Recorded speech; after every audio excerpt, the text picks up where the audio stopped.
Hello, I am Sonu Vishwakarma. मैं प्रयागराज झूसी में रहता हूँ।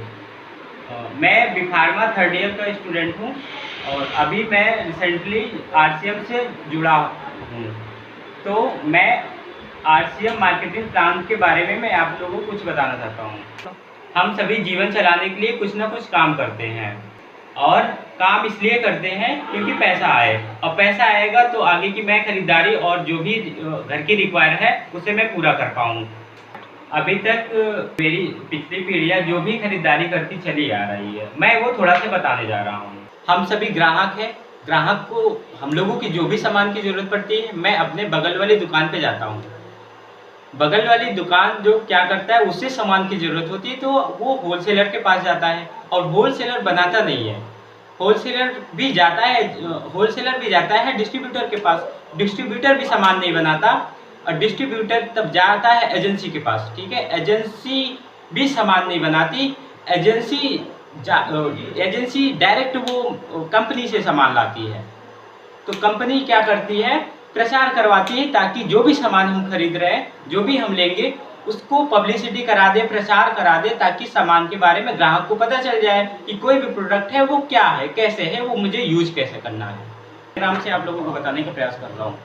तो जैसे ये कस्टमर है, हम लोग ग्राहक हैं, ठीक है। तो कस्टमर क्या करता है, रिटेल शॉप पे अपने जाता है, बगल वाली दुकान पे जाता है। बगल वाली दुकान जो है, हम लोग कस्टमर है। कस्टमर को जब सामान की ज़रूरत होती है तो बगल वाली दुकान पे जाते हैं, ठीक है। हम लोग सामान लेने जाते हैं। ये जो रिटेल शॉप है, ये सामान नहीं बनाता। सामान जो है वो होलसेलर के पास जाता है। होलसेलर भी सामान नहीं मैन्युफैक्चर करता है, नहीं बनाता है। तो होलसेलर क्या करता है, डिस्ट्रीब्यूटर के पास जाता है। डिस्ट्रीब्यूटर भी सामान नहीं बना पाता, तो डिस्ट्रीब्यूटर क्या करता है, एजेंसी के पास जाता है, और एजेंसी भी सामान नहीं बनाती, और ये जाती है कंपनी के पास, तब इसे सामान मिल पाता है। ये सामान आते आते यहाँ तब हम लोगों को मिल पाता है, ठीक है। तो अब कंपनी क्या करती है, सामान के बारे में बताने के लिए प्रचार करती है। यानी पब्लिसिटी करती है कि कोई भी सामान वहाँ से अगर आ रहा है हमारे ग्राहक तक, तो वो पब्लिसिटी इस वजह से करती है कि सब हम लोगों को सामान के बारे में पता चले। जब कोई कंपनी कोई प्रोडक्ट बनाती है तो उसका कास्ट मिनिमम 50 रुपये मान लेते हैं। 50 रुपये होता है, ठीक है, 50 रुपये होता है। तो ये 50 रुपये उसकी कास्ट है, और कस्टमर तक आते आते वो मान लीजिए 2 गुना, 3 गुना, 4 गुना तक हो जाता है। मैं मान ले रहा हूँ कि 50 रुपये कास्ट है, और कस्टमर तक आते आते, ग्राहक तक आते आते वो 100 रुपये हो जाता है। तो ये जो 50% बढ़ा, 50 रुपये बढ़ा, वो इन लोगों के द्वारा बढ़ा, और इसी पैसे से ये लोग अमीर हो गए, ठीक है। इसी पैसे से ये लोग अमीर हो गए, और अमीर होकर बड़ी बड़ी बिल्डिंगें बनवाए, और बड़े बड़े कार बनवाए, ठीक। और इसके साथ ही साथ अपने बच्चों को फॉरेन कंट्री में हायर एजुकेशन के लिए बढ़िया यूज कर रहे हैं इसी पैसे से। तो यही पैसा जो है, अगर हम लोगों को वापस आ जाए, हम लोगों को मिल जाए, तो हम लोग भी अमीर हो सकते हैं। जाहिर सी बात है, पॉसिबल है अमीर बनना। जो ग्राहक से लिए, हम लोगों से लिए, इससे भी लोगों का पेट नहीं भरा। तो पेट नहीं भरा तो वो क्या करें, अपने गलियों में क्या किए कि नकली प्रोडक्ट बनाने लगे, उसमें मिलावट करने लगे, एडल्ट्रेट करने लगे, ठीक है। बीमारी बढ़ने लगी, बीमारी बढ़ी, और बीमारी तो बढ़ी, और मेरा पैसा भी ज़्यादा जाने लगा। ये सब सिस्टम बदलने के लिए जो भी चल रहा है, इसी को बदलने के लिए एक नया मार्केटिंग प्लान आया है, आरसीएम, राइट कंसेप्ट मार्केटिंग। खरीदारी का जो सही तरीका है, ये कंपनी है, और ये पीयूसी पिकअप सेंटर है, ये ग्राहक है। तो कंपनी क्या करती है, कंपनी ये किया कि पिकअप सेंटर जो है वहाँ आके कंपनी पूरा सामान रख दिया, अपना सामान रख दिया, तो कस्टमर आके पिकअप सेंटर से ले गया, ठीक है। अच्छा, यहाँ पे ये है कि जैसे कंपनी है, और कस्टमर जो है जाके कंपनी पे तो सामान डायरेक्ट ले नहीं सकता, ये पॉसिबल नहीं है। और कंपनी जो है पूरी तरह कस्टमर को डायरेक्ट सामान नहीं दे सकता, इस वजह से पिकअप सेंटर बनाया गया, ठीक है। तो कंपनी डायरेक्ट ग्राहक तक सामान नहीं पहुंचा सकती, ना तो ग्राहक कंपनी तक सामान आके ले सकती है।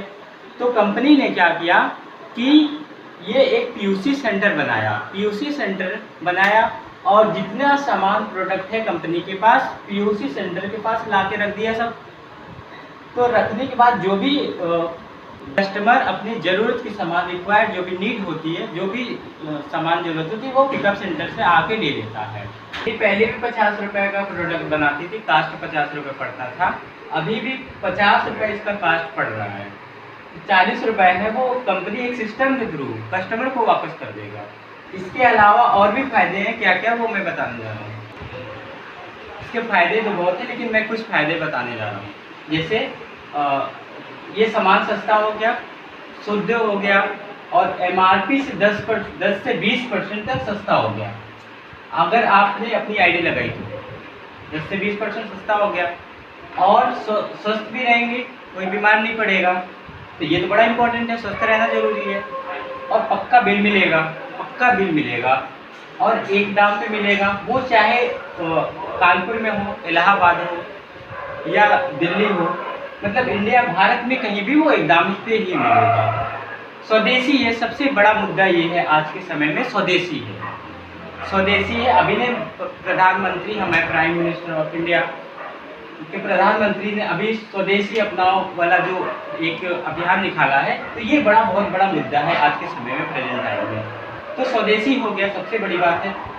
RCM से खरीदारी करने पर आपको मिलती है सुरक्षा, वो मैं बताने जा रहा हूँ कैसे। ये सुरक्षा कैसे मिलता है ये मैं बताने जा रहा हूँ। ये मान लीजिए कि घर के मुखिया हैं,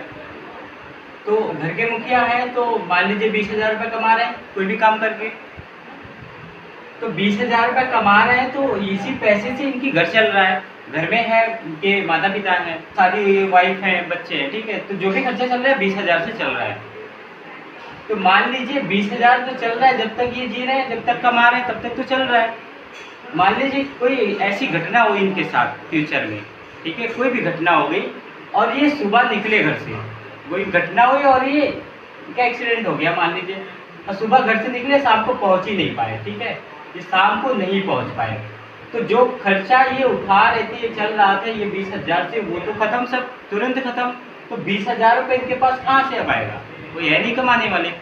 तो ये 20,000 रुपये तो इनका चला गया। तो एक RCM ऐसा राइट कंसेप्ट व्यक्ति RCM में काम करता होता, RCM से जुड़ा होता, मान लीजिए इनके पास 15,000 रुपये आ रहे थे, नहीं है, तो अब ये नॉमिनी के पास पैसा जाएगा, यानी इनके वाइफ के पास पैसा जाएगा, तो इनका खर्चा तो चलता रहेगा। RCM से जुड़ने का सबसे बड़ा बेनिफिट यही है कि ये व्यक्ति नहीं है तो नॉमिनी के पास ये खाते में इनका पैसा ज़्यादा रहेगा। ये सारे फायदे लेने के लिए आपको ID बनवाना होगा। पहला आपको आधार कार्ड, दूसरा फ़ोटो और तीसरा ये जो है bank detail, nominee and mobile number, इतना आपको देना पड़ेगा।